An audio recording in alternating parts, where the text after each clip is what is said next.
አየነት ዱዓይት እንደሚያደርስ የእናት አባት ዱዓይት እንደሚያደርስ አየህ። አንድ ነጋዴ አሉ ሰሉ አለ ነብይ ከስር ያለቅም አለ በሐያቴ ነው። የሻም ነጋዴ ነው። በሐያቴ ከስር ያለቅም ወላጅ አክበር እምላችሁ ያው ነጋዴዎች ዱንያ አኺራ እንዲስተካከል ወላጅ አክበር የነሱን ዱዓ ተቀበል። ከስር ያለቅም ይላል የገባሁበት ስራ ጓደኞቹ ይሄማ ሙስታሂል ነው አይሆንም ማለት ስራ ማለት ተከስራለህም ታተርፋለህም የገባሁበት ስራ ታተርፋለሁ እንጂ አልከስርም ማለት እንዴት አሉ በስ كده مرحبا نتحداك አሉ ቻሌንጅ ነው አሉ አንተ ከሻም ቴምር ወስደህ ኢራቅ ልትሸጠው አሉት ኢራቅ የቴምር ሀገር ነው ይስቁብሃል ቴምር ይዘህ ከመጣ አጅናስ ወአልዋን ቴምር አለ ከዛ ወደ ውጭ ይሄዳል እንጂ ከውጭ አይመጣም ወደ እነሱ እዛ ሄደህ ሽጠህ ቴምር ከተረፍክ አሉት እናምናለን ያሉት በዚህ ነገር የወላጅ የት እንደሚያደርስ ልነግርህ ነው መርሐባ ብሎ ጭኖ ሄደ አሉ ኢራቅ ሲደርስ ሰዎችን ያያቸዋል እንዲህ ወደ ሆነ ቦታ እንዲህ ወደ ጫካ ሲገቡ ኢላ አይን አላቸው ወዴት ነው የምትሄዱ ሲላቸው ንጉሱ ሴት ልጅ አለው አሉ የአንገቷ ድሮ በግመል በፈረስ የሚሄደው ንጉሱ አይሮፕላን የለም አይደል የአንገቷ ላይ የምታስረው አንድ ወርቅ ነገር ጠፍቶባት ልጁ ሴት ልጁ አዝኗል እሷ ማዝናለች ያገኘልኝ ሰው አለ እዚህ የጠፋው ቦታውን ነግሮ ይሄን ያክል ሽልማት ሸልማለሁ ብሎ እሱን ፍለጋ ልንገባ ነው አሉ መርሐባ አላቸው ትንሽ ቆዩና ደግሞ ተመለሱ ምን መለሳችሁ ሲላቸው አይ ስንቅ ልንይዝ ነው የምንገባው ትንሽ ረዘም ያለ ቦታ ሳይሆን ልንሰነቅ ነው አሉት አላህ ቴምር እኮ አለኝ አለ አላህ ሸጠላቸው አለበት አትርፎ ከዚህ መሃል ንጉሱ ይሰማል ከሻም መጥቶ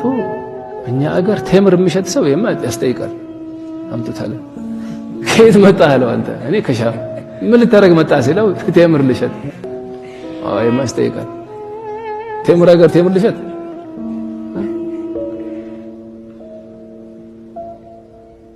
እንዴት አለው ሲለው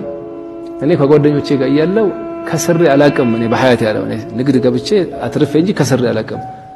እንዴት አለው ጓደኞቼ ያው ቴምር ይዘህ እዛ ሄድና ናጂህ ከሆንክ እናምናለን አሉኝ እንዴት ከስራ አታውቅም ሲለው አሁን አመጣው ያው ሰሉ አለ ነብይ ያው ደርሱ እዚህ ጋር ነው ከስሬ ማላቀው አለው እኔ የቲም ሆኜ ነው ያደግኩት አለው እናቴ ትልቅ ነበረች እድሜዋ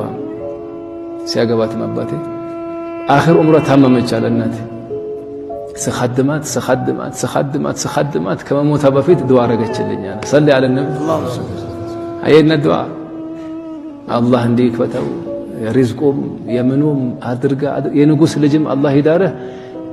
እጅህ አፈሩ እንዲብታነሳው ወርቅ ያርግልህ አለችኝ አለና እንዲ አፈሩን ሲያነሳው የንጉሷ ተገኘ የሴት ልጁ አላህ ምንድነው አላህ ይሄን ምን ፈልገው አለኛ ሰሉ አለ ነብይ አጀብ አየና ዱዓያ አሁን ስም አለው ሴት ልጅን ለማከራት አለው መርሐባ ካለች ድርሃለሁ አለው ሄዶ ነገራታ ይሄው ዛሬ ይሄን ያገለኘልሽ ሰው እናቱ ዱዓ አረገችለት ሰው እንዲህ አይነት ሰው ሙስተዒድ ነሽ ባላት ሙስተዒድ አለች እናት ያረገችለት ዱዓ ሙሐቀቅ ሆናሉ አየና ዱዓይት እንደሚያደርስ የእናት አባት ዱዓይት እንደሚያደርስ አየህ